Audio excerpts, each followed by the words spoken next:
अस्सलाम वालेकुम। Kaif for business law. आज इंशाल्लाह हमारा लेक्चर नंबर 61 है। सिलेबस के अख्ताम की तरफ हम गामज़न हैं जी। चैप्टर 17 हम डिस्कस कर रहे थे। एक थोड़ा सा पोर्शन उसका रहता है, उसको क्विकली करके एंड करते हैं, आगे बढ़ते हैं।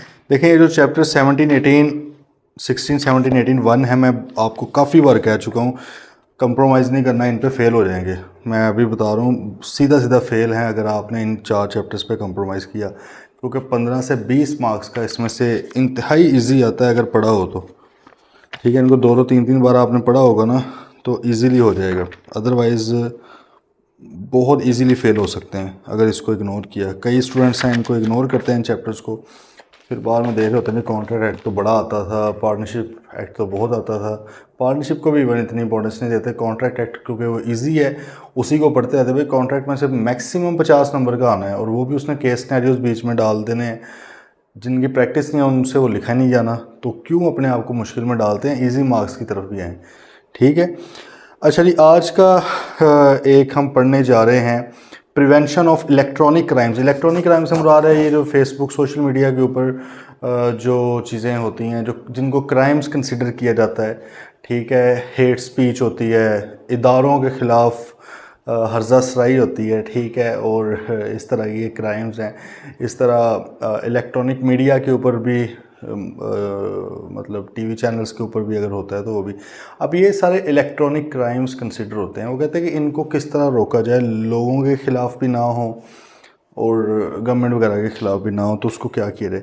2016 के अंदर भाई नेशनल असम्बली ने एक कानून पास किया जिसका नाम है prevention of electronic crimes act, पीका एक्ट। बड़ा एक बदनाम किस्म का ये कानून बना। बदनाम इस तरह के कानून से मसला नहीं है मसला तो है कि इसकी इम्प्लीमेंटेशन किस पर्पस के लिए हुई है। ठीक है, वो मसला है। इस कानून के तहत इन्होंने बहुत से लोगों को उठा उठा के जेलों में फेंका है। बहुत से लोगों पे वो उनको मुलजिम बनाकर लेकर चले गए कि जिसने कोई बात कर दी हुकूमत के ख़िलाफ़, या दैट वन, उसके ख़िलाफ़ तो वो उठा कर ले गए हैं।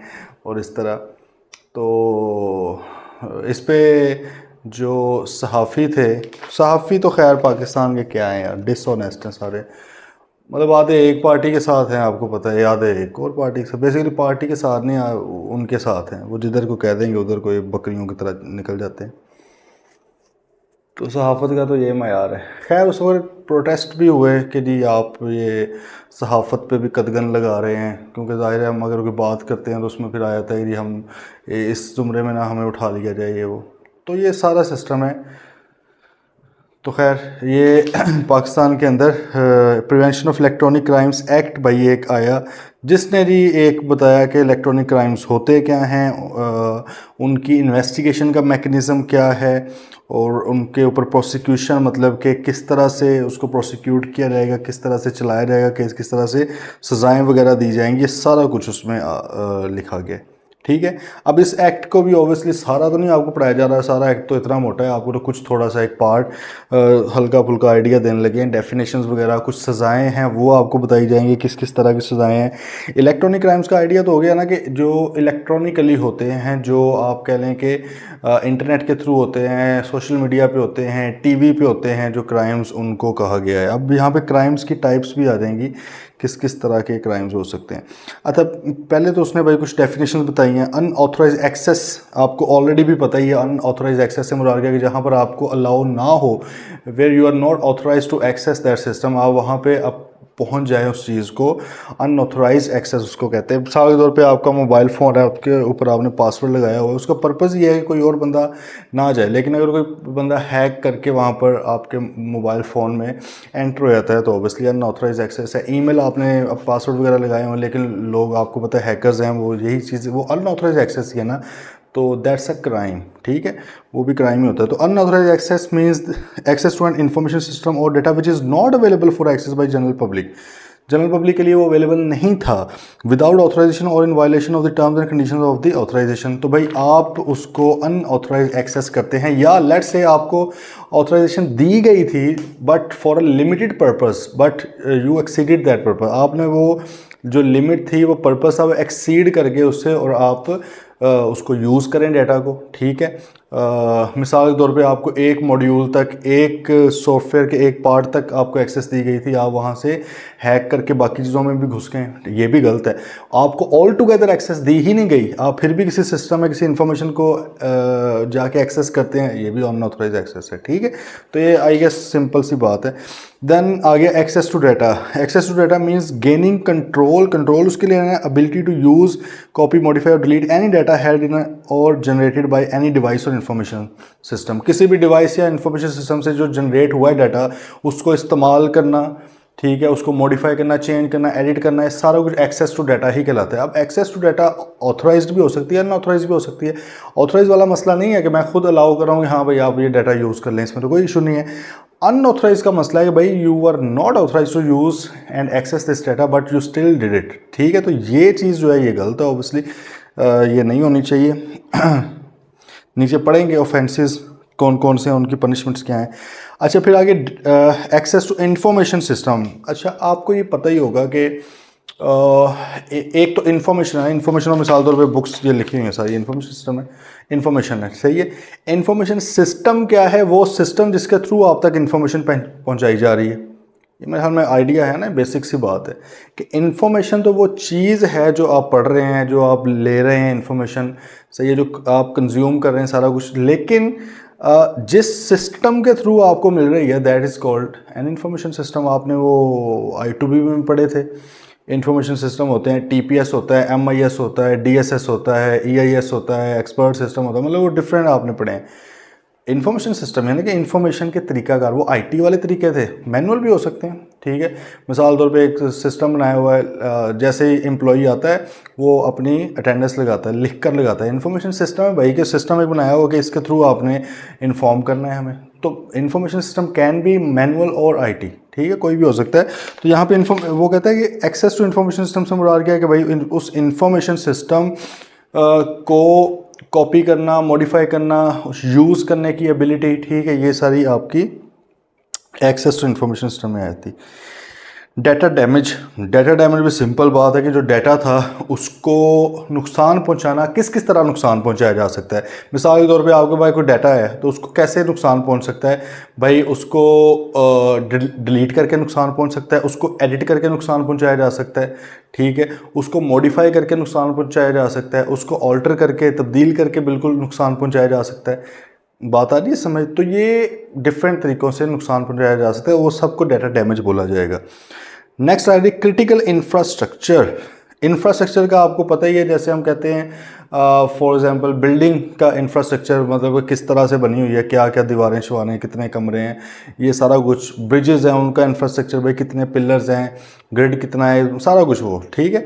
तो इसी तरह सिस्टम का भी तो इंफ्रास्ट्रक्चर होगा, ठीक है, कि सिस्टम किस तरह से बनता है। तो कैपिटल इंफ्रास्ट्रक्चर से मुराद किया है ज़रा, क्रिटिकल इंफ्रास्ट्रक्चर से, क्रिटिकल इंतहाई अहम इंफ्रास्ट्रक्चर कहते हैं। क्रिटिकल इंफ्रास्ट्रक्चर, ये पेपर में आया हुआ है कई बार, critical infrastructure means critical elements of infrastructure namely assets, facilities, systems, networks और प्रोसेसेस द लॉस और compromise of which could result इन।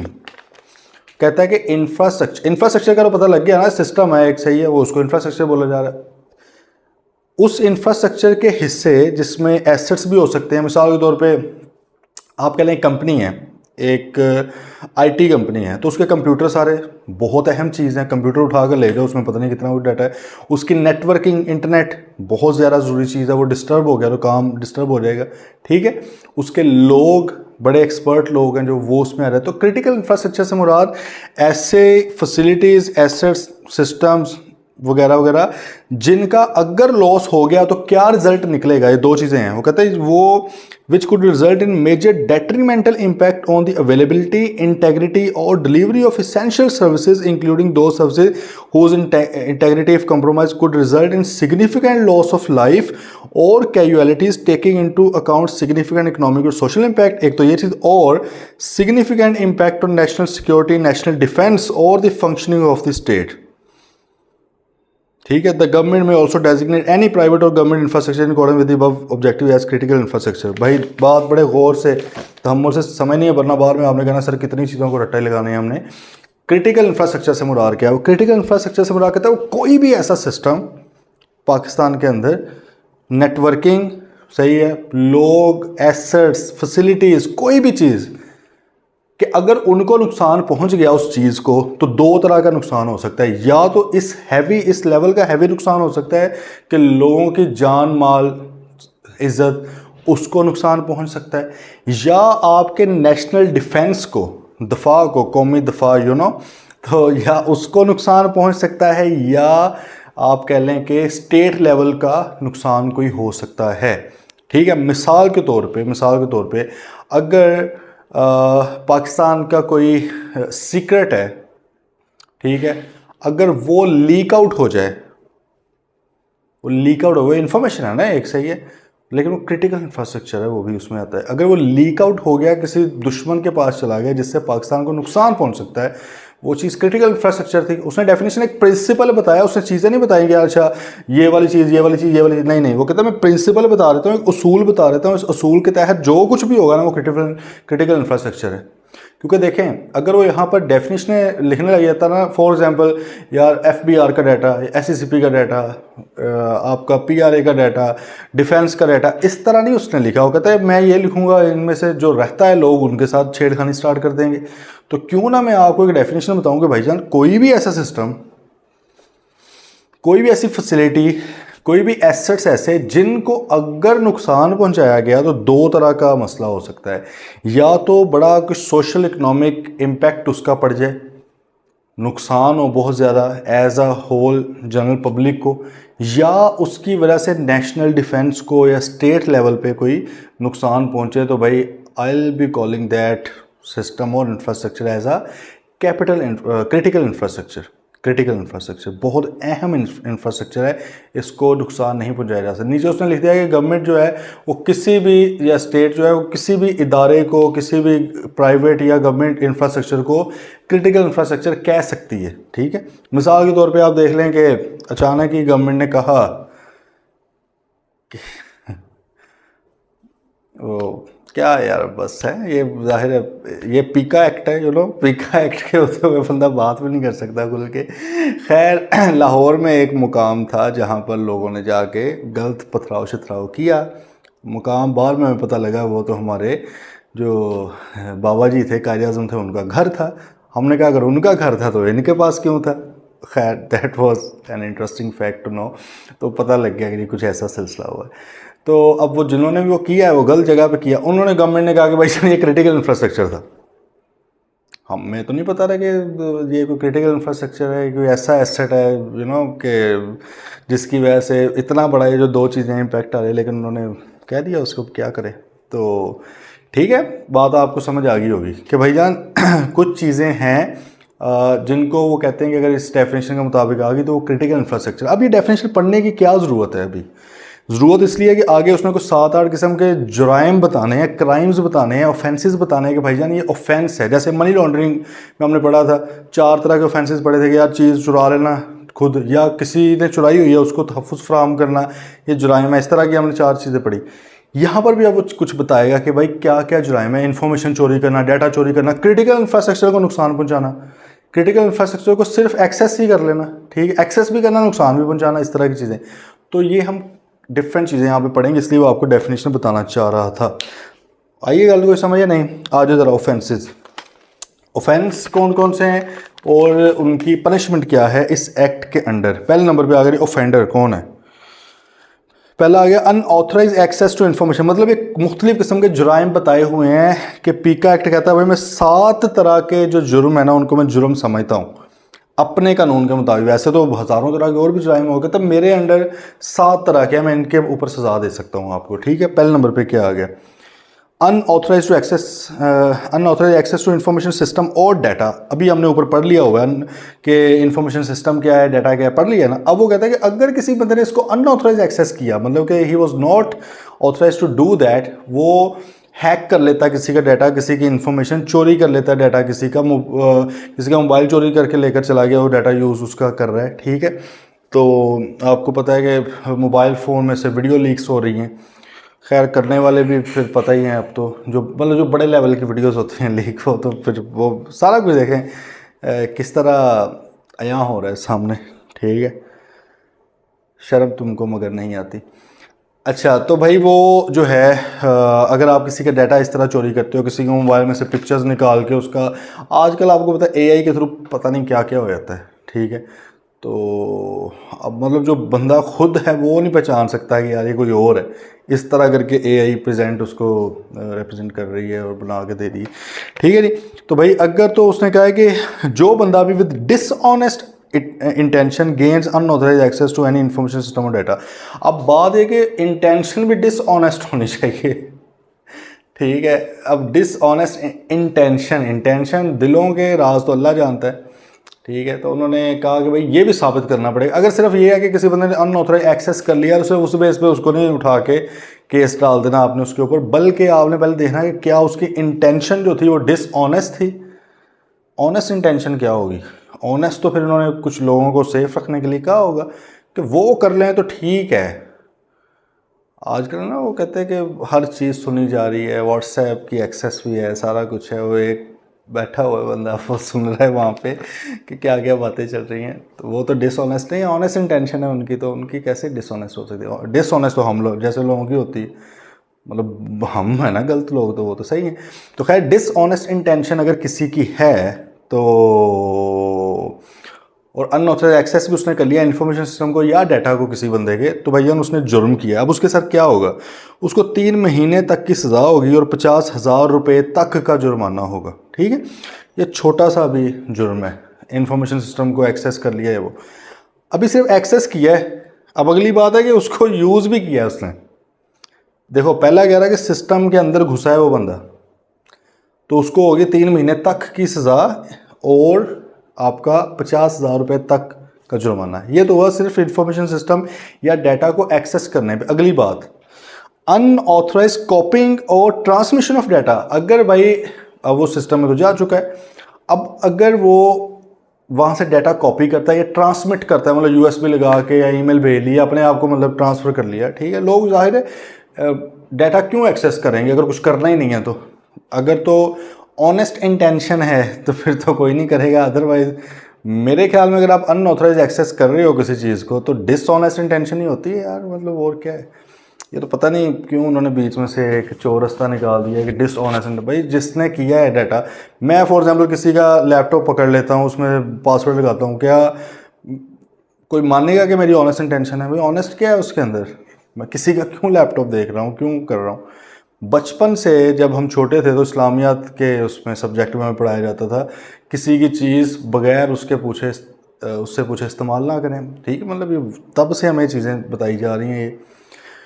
तो अगर अभी भी हम ये करते हैं अनऑथराइज या ना बगैर किसी की इजाज़त के, तो और फिर मैं कहूँ कि नहीं मेरी तो इंटेंशन ऑनेस्ट थी, तो बड़ी अजीब सी बात है। ये अजीब सी बातों की वजह से पाकिस्तान का ये हाल है। तो खैर अब उसने कहा कि भाई अगर आप डिसऑनेस्ट इंटेंशन के साथ कोई डाटा ट्रांसमिट करते हैं, ठीक है, डाटा कॉपी करके ले जाते हैं, सही है, तो फिर भी भाई आपने जुर्म किया है, तो उसकी सज़ा क्या है, 6 महीने तक सज़ा और 1 लाख रुपए तक जुर्माना है। अच्छा, अब अगर लेट से सिर्फ आपने डाटा एक्सेस किया था, अगर कुछ नहीं किया, तो आप पे मैक्सिमम 3 महीने की जेल होगी और जो है 50,000 रुपये तक जुर्माना है। लेकिन अगर आपने उसको यूज़ भी कर लिया, कॉपी शॉपी भी किया है, ठीक है, अभी कॉपी किया है आपने, उसको ट्रांसमिट वगैरह कर लिया, तो भाईजान फिर क्या है आप पे मज़ीद आ जाएगा। मतलब वो पहले वाली तो मिलेगी ही क्योंकि वो भी आपने एक्सेस भी किया है ना, ठीक है, और दूसरा भी आपको ये सज़ा मिल जाएगी। अब अगली बात, interference with information system or data. वो कहते हैं कि भाई अगली बात यह है कि अगर आप सिस्टम या डाटा में इंटरफेयर करते हो डिसऑनेस्ट इंटेंशन के साथ, अच्छा सब में डिसऑनेस्ट इंटेंशन है सारे जुराइम में, ठीक है, डिसऑनेस्ट इंटेंशन के साथ आपने इंटरफेयर किया है और डाटा या इंफॉर्मेशन सिस्टम को डैमेज किया है, तो भाईजान फिर ये उससे नेक्स्ट लेवल का जुर्म है। वो कहता है फिर आपको 2 साल तक की सज़ा एंड और फाइन अप टू 500,000, ठीक है, दोनों इकट्ठे भी हो सकते हैं और एक चीज़ भी हो सकती है। ओके, अब उससे भी अगला जुर्म आ गया, unauthorised access to critical infrastructure information system or data. Critical infrastructure data या इंफॉर्मेशन सिस्टम जो है उस तक अगर आपने एक्सेस किया, अभी इस्तेमाल नहीं किया, अभी डैमेज नहीं किया, सिर्फ उसको एक्सेस किया है, तो भाई जान वो कहता है कि 3 साल तक की सज़ा और 10 लाख तक जुर्माना। अब अगली बार आपने क्रिटिकल इंफ्रास्ट्रक्चर डाटा को ट्रांसमिट भी कर लिया है, कॉपी भी कर लिया है डिसऑनेस्ट इंटेंशन के साथ, तो कहता भाई फिर और ज़रा ऊपर ले जाओ, 5 साल तक की सज़ा 50 लाख। अब ये याद रखने पड़ेंगे ना, वैसे सुन के तो नहीं याद होने मेरे ख्याल में, है ना, तो ये पेपर में आ भी जाने हैं, तो इसलिए इनको याद करना है। ये आप समझ लें कि थोड़ा लॉजिकल सा बन रहा है, छोटा जुर्म है, मतलब देखो डाटा सिर्फ एक्सेस किया कुछ भी नहीं हो, तो भाई वो कहता है 3 महीने जेल में फेंको, साथ अगर करना है तो 50,000 रुपये तक का मैक्सिमम, एंड और से मुराद के हो भी सकता है, नहीं भी हो सकता है, 50,000 रुपये तक का जुर्माना। अब अगली बार वो कहते हैं यार एक्सेस तो किया था, कॉपी भी कर लिया है, थोड़ा और कर दो, 6 महीने तक की सज़ा इसकी करो अब, ठीक है। हर जुर्म की अलग अलग, अगर आपने 4-5 जुर्म किए हैं तो सबकी अलग अलग सज़ा होगी, ऐड होते होते ज़्यादा हो जाती है, ठीक है। 6 महीने तक की सज़ा और 1 लाख तक जुर्माना। अब अगली बात वो ये कर रहा है कि भाई आपने कॉपी ही नहीं किया, बल्कि आप आगे चले गए, आपने इंटरफेयर किया सिस्टम के साथ, सिस्टम या डाटा को डैमेज किया है आपने, कोशिश की है, तो कहता है भाईजान थोड़ा और कर लो, इसको 2 साल सज़ा डालो, ठीक है, और 5 लाख तक इसका जुर्माना करो। अब अगली बात वो कहता है चलो डाटा इन्फॉर्मेशन सिस्टम को छोड़ दो, अब आ जाओ क्रिटिकल इंफ्रास्ट्रक्चर के ऊपर, इसके ऊपर भी वही तीनों चीज़ें हैं। पहली क्या थी उधर, एक्सेस करना, कहता है एक्सेस किया है, चलो भाई इसको करो 3 साल तक सज़ा 10 लाख तक जुर्माना। अगली बात आ गई, वो कहता है कॉपी किया है, कहता है चलो ये उधर ही पहला एक्सेस था, दूसरा कॉपी था, इधर भी कॉपी आ गया, कहता है 5 साल तक सज़ा 5 मिलियन, क्योंकि क्रिटिकल इंफ्रास्ट्रक्चर बहुत बड़ी चीज़ है, इससे मुल्क की सलामती को ख़तरा हो सकता है, ठीक है। फिर वो उसने कहा कि जैसे उधर भी तीसरा इंटरफेरेंस था, डैमेज किया गया है, ठीक है, मतलब कि लेट से डाटा चोरी करके ले गए, तोड़ दिया, ख़राब कर दिया, तबाह कर दिया, आग लगा दी, ये सारा कुछ, तो वो कहता है कि भाईजान इसको 7 साल तक सज़ा दो और 10 मिलियन तक जुर्माना इसको करो। ये हो गई 6 आपके, मतलब आपने याद रखना है कि पहला एक्सेस टू इंफॉर्मेशन डाटा था, दूसरा ट्रांसमिशन ऑफ इंफॉर्मेशन और डाटा था, थर्ड क्या था, interference with information system or data, सही है। अब दोबारा आ जाओ, चौथा क्या हो गया, access to critical infrastructure system, ठीक है। पांचवा क्या आ गया, copying or transmitting of data from critical infrastructure system. छठा क्या आ गया, interference with critical infrastructure system, ठीक है, ये हो गया। अब सातवां है ग्लोरिफिकेशन। ग्लोरिफिकेशन क्या है कि भाई जुर्म करके ग्लोरीफाई करना, हीरो भी बनना कि मैं पता नहीं किड्डा बड़ा कोई फनकार। देखा होगा आपने ऑनलाइन, अभी कुछ दिन पहले वो था, मतलब अजीब अजीब से आते हैं, बंदा दिल भी बड़ा ख़राब होता है। वो अक्सर नहीं होता, वो कोई किसी पे जुल्म कर रहे हो, वीडियो बना रहे हैं उसकी, ग्लोरीफाई करें, मेरी बड़ी दहशत है, सही है, वो लगाते हैं सोशल मीडिया वगैरह पे, अक्सर इस तरह की आपने देखी होंगी। अब उन पे दूसरे जराइम का भी लगता ही होगा, जाहिर है, अगर आप किसी को गवाह करके बैठे किसी को मार रहे हो, वो तो लगेंगे साथ। ग्लोरिफिकेशन के जो है, ग्लोरिफिकेशन ऑफ अ क्राइम, वो पीका एक्ट के मुताबिक सेक्शन 9 के मुताबिक वो वाला भी केस चलता है। ज़रा पढ़ें, whoever prepares or disseminates information through any information system or device with the intent to glorify an offense relating to terrorism, or any person convicted of a crime relating to terrorism or activities of proscribed organization or individuals or groups. For the purpose of this section, glorification includes depiction of any form of praise or celebration in a desirable manner. वो कहता है कि भाईजान अगर आप किसी भी तरह की टेररिज्म एक्टिविटी को ग्लोरीफाई कर रहे हो, सेलिब्रेट कर रहे हो, ठीक है, बंदा मार दिया, लो लड़ा लड़ा लड़ा फायरिंग हो रही है, ठीक है, किसी भी टेररिज्म एक्टिविटी को आप सेलिब्रेट कर रहे हो, या टेररिस्ट ग्रुप को आप इस तरह सेलिब्रेट कर रहे हो, या प्रोस्क्राइब्ड, और प्रोस्क्राइब्ड से मुराद है क्या है, प्रोस्क्राइब्ड का मतलब लिख लें, ये है जो कल अदम, आपने एक वर्ड सुना होगा, कल अदम तंजीम, सही है। ये पाकिस्तान की जो मतलब कि इंटीरियर मिनिस्ट्री है, वो उसने कुछ ऑर्गेनाइजेशंस को, कुछ लोगों को कल अदम करार दिया हुआ है, ठीक है। उसमें मोस्टली तो सही होती हैं, लेकिन कुछ पॉलिटिकल पर्पस के लिए भी होती हैं, किसी को कभी उठा के फेंक दिया बंदे को किसी भी, लेकिन खैर वॉट एवर इट इज़, वो है तो अब कानून ही ना बन गया। तो वो कहता है कि अगर प्रोस्क्राइब्ड ऑर्गेनाइजेशन ग्रुप के अंदर आप हैं, ये कोई बंदा है, ठीक है, और आप उसको सेलिब्रेट कर रहे हैं, ठीक है, या ऑनलाइन आप किसी भी डिवाइस, किसी भी इंफॉर्मेशन सिस्टम के थ्रू उसके बारे में तारीफ़ी कलमात अदा कर रहे हैं, प्रेस कर रहे हैं उसको, तो भाईजान ये क्या है, गलत है। अच्छा, प्रोस्क्राइब्ड के अंदर ये बात ज़रा समझ लें, हर जो मुजरिम है वो प्रोस्क्राइब्ड में नहीं है। प्रोस्क्राइब्ड ऑर्गेनाइजेशन जो होती हैं ना, या जो इंडिविजुअल्स होते हैं, वो बहुत हाई लेवल के क्रिमिनल्स होते हैं। मोस्टली जो टेररिस्ट होते हैं उनको उसमें डाला जाता है, ठीक है। ये आती रहती हैं लिस्टें वगैरह। कुछ होते हैं जिनको यूएन डालती है कि उसको यूएसए वाले डालते हैं अपनी लिस्टों में, यूरोपियन यूनियन वाले डालते हैं। तो हम भी, क्योंकि उनके beggars can not be choosers, तो हम वो उनके वाले लोग जो उन्होंने हमारे इलाके के हिसाब से बताए होते हैं, उनको भी अपने सिस्टम में डाल लेते हैं, ठीक है, कि भाई ये प्रोस्क्राइब्ड हैं, ये कल अदम है। तो कहता है कि अगर आप उनको सेलिब्रेट कर रहे हो या उनके बारे में तारीफ़ें शरीफ़ें कर रहे हो ऑनलाइन आकर, तो सर ये भी आपने क्या ग्लोरीफाई कर रहे हो ऑफेंस को। आपको 7 साल तक, मतलब आपने जुर्म किया भी नहीं है आपने सिर्फ ग्लोरीफाई उसको किया है, ठीक है, तो आपको 7 साल तक सज़ा और 10 मिलियन तक इसका भी जुर्माना हो सकता है, ठीक है जी। इसके ज़रा एमसीक्यूज़ पे आ रहे हैं, प्रैक्टिस क्वेश्चन उधर से प्रैक्टिस साइड से दे लें, इससे सीधा सीधा सही आता है, उसमें कोई केस स्टडी नहीं आती, सिंपल डेफिनेशन आती है। एमसीक्यू आए ज़रा, identify one of the following topics for which relevant legislation is not yet in. ये फारिग कराएं, ये अब ये वही है जो बिल पास हुआ था, डाटा प्रोटेक्शन बिल, उसने ये लिखा हुआ कि जिसकी लेजिस्लेशन अभी तक कंप्लीट नहीं हुई, इन्फोर्स नहीं हुई, तो भाई वो 2020 की बात ही हो चुकी हुई है। मेरा नहीं ख्याल अब बाई कैप ये पूछेगा, ठीक है। अच्छा, question 2, in case of illegal use of personal data of subscriber of telecom sector, telecom operator का मतलब कि जैज़ का कोई वो है, कस्टमर है, उसका अगर डाटा मिसयूज़ किया जा रहा है तो वो किसके पास वो बंदा जाएगा। तो भाई हमने पढ़ा था अपने रेलेवेंट इदारे के पास जाएगा। रेलेवेंट इदारा यहाँ पे कौन सा है, Pakistan telecommunication authority, PTA के पास जाएगा वो, ठीक है। ये याद है ना, इधर पर्सनल डाटा में ज़रा आए पीछे, फर्स्ट पेज पे हमने वहाँ पे लास्ट वाला पढ़े, the telecom consumer protection regulation 2009, ये कह रहा है कि complaint is lodge to the Pakistan telecommunication authority, सही है, तो उधर जाएंगे। Third, which of the following are data subject. Data subject सिर्फ इंसान हो सकते हैं, तो भाईजान ये कौन है, नेचुरल पर्सन और लीगल पर्सन, सिर्फ नेचुरल पर्सन, एज उसमें कोई नहीं है, सिर्फ natural person. Sensitive personal data includes in according with, sensitive personal data से मुराद क्या, यूजर नेम, पासवर्ड, बिल्कुल, फाइनेंशियल इन्फॉर्मेशन, फिजिकल, साइकोलॉजिकल, सारा कुछ ही ऑल ऑफ द अबव, ठीक है। पांचवा, विच of the following statement is और आर करेक्ट, कौन सी है, one of the key principle of personal data processing is data minimisation. हमने कुछ 5-6 प्रिंसिपल्स पढ़े थे, डाटा मिनिमाइजेशन है, सही है, पर्पस लिमिटेशन है, इस तरह की चीज़ें, अकाउंटेबिलिटी वगैरह।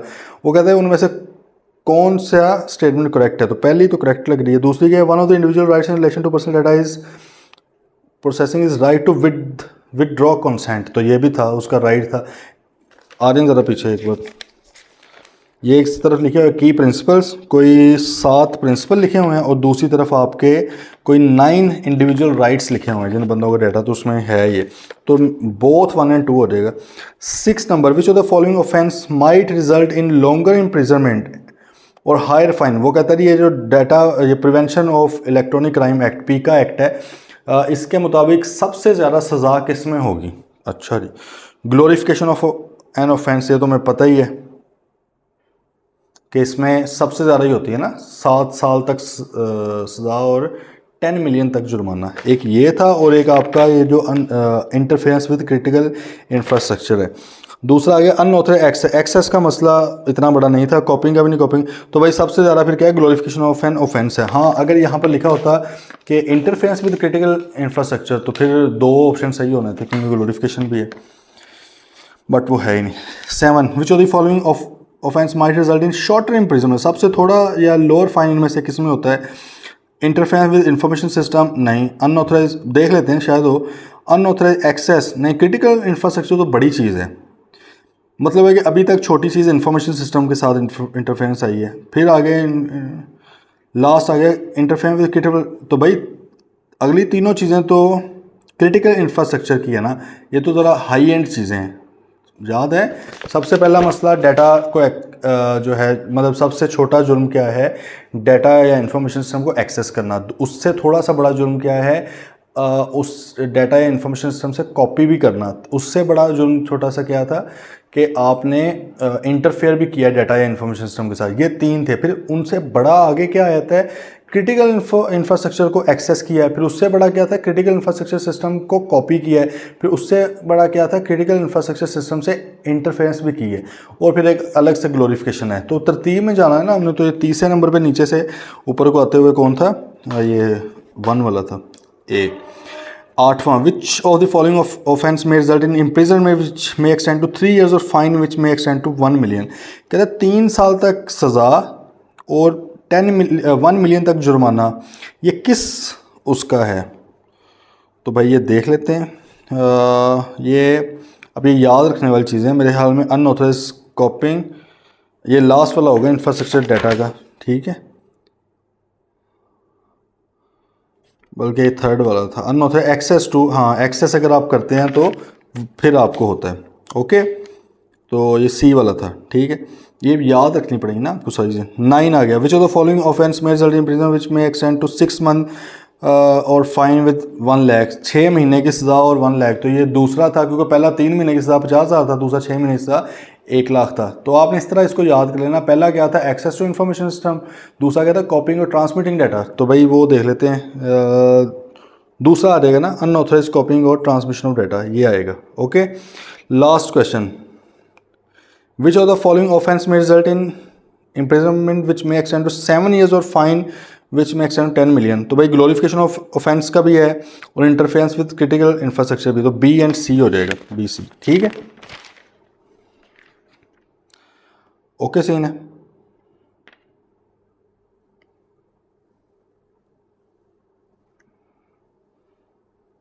ये देखें, उसने एक समरी सी एक बना के एंड पे दी हुई है इन ऑफेंसेस को और इन क्राइम्स को याद करने की, अगले ही पेज पे। तो आप यहाँ से भी कर सकते हैं, ज़्यादा थोड़ा ब्रीफ है।